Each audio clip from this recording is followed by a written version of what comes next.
dry, then it's not good, I guess. That's one of the things. And if the girl don't move, if you do have, I've had a girl where she was just there. Maybe it was me that was, I don't know. But that, if she's not interactive, then it's a turn on. That's funny because I was literally thinking the same thing. That's the thing. That's what like a major part of it is. Like, are you recording? Yes. I think that's what a major part of it is. Like if she's not into it, you're not into it, then it's just whack.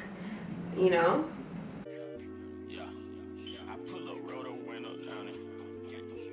Hey bunnies, welcome to another Naked Sunday video. Before we begin, go ahead and grab yourself a drink. What I'm drinking and what I've been drinking all day is cranberry juice and orange juice mixed together, and I feel like if I put a splash of tequila in it, it would be even better. Have tequila. I was absolutely right. Tequila made it a lot better. This is like low-key a tequila sunrise. So tequila, orange juice, cranberry juice, ice, mix it up, drink it, you'll be happy. Okay, now this video I've been wanting to do for a very long time, right? Lots of girls out there are self-proclaimed good kitty owners. I really don't want to block my ads, so I'm trying not to use the word. Okay, so where was I going with this? Yes, so how do you know if you have a good cat? How do you know that your cat is good? What makes good cat a good cat? We have surveyed 100 men. Oh, here we go now. Top 7 answers on the board. We asked 100 married men. No. No, but I have asked this question a few times, right? And the main consensus is it needs to be wet, it needs to be tight, right? And it's like, okay, and then what? Is that all it is? Can't be.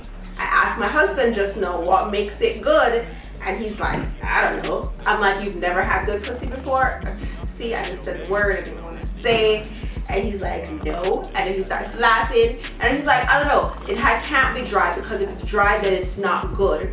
And if she's not into it, then it's not going to be good. And I'm like, there you go. Right on the head.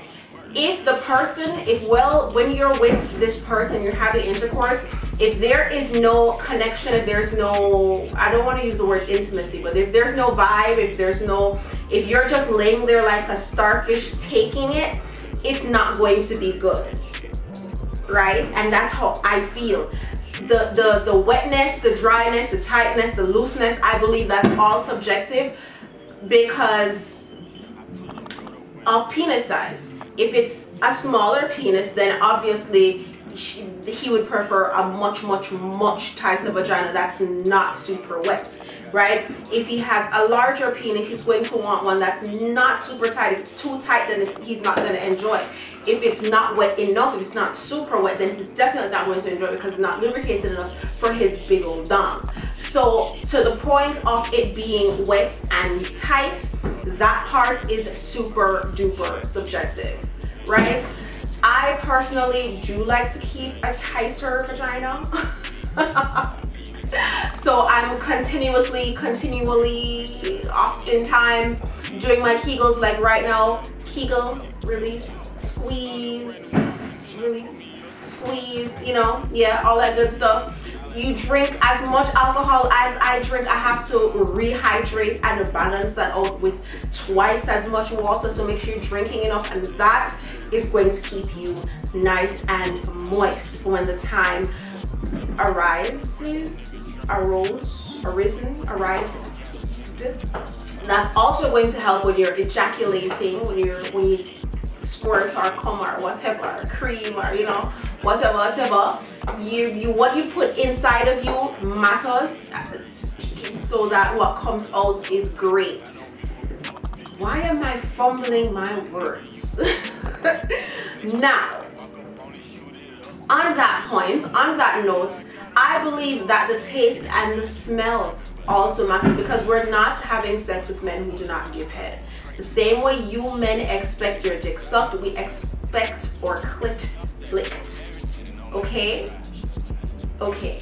So even if you're not the biggest fan of cunnilingus, girls, right? At some point, you want to know what, you know, what his mouth can do. At some point, penetration alone is going to get boring, right? So you're going to want to spice it up, and that's where the head comes into play. And if you haven't seen any of my head videos, I have like a bunch. I should probably make a playlist of just cunnilingus and fellatio videos. Truly, because I love them video there. Anyways, you want to make sure that you taste good, you want to make sure that you smell good. Okay, that's also going to add to your good pum-pum points. Oh, I could have used the word pum-pum this whole time. That's going to add to your good pum-pum points, your kudos, your cool points, or whatever the case is. That's also going to matter. But I think the main thing, because the girl could be dry, the girl could be wet, the girl could be tight, the girl could be loose. But if the connection is not there between the two of you, then you can say it whack, right? And then you know what? Connection might be there. You know what? No, connection is a big factor, because there are many women who stay with men with smaller members because the connection is so great. They bypass that, right? If you have any more opinions, if you have any points to add, if you have anything that you think I should have mentioned that I did not mention, if you disagree with anything I have said, leave it in the comment section below. What makes pum-pum? What makes good pum-pum good pum-pum? Okay? That's the question. That is the question, ladies and gentlemen. Thank you guys so much for watching. Until next time, peace sign and kissy face.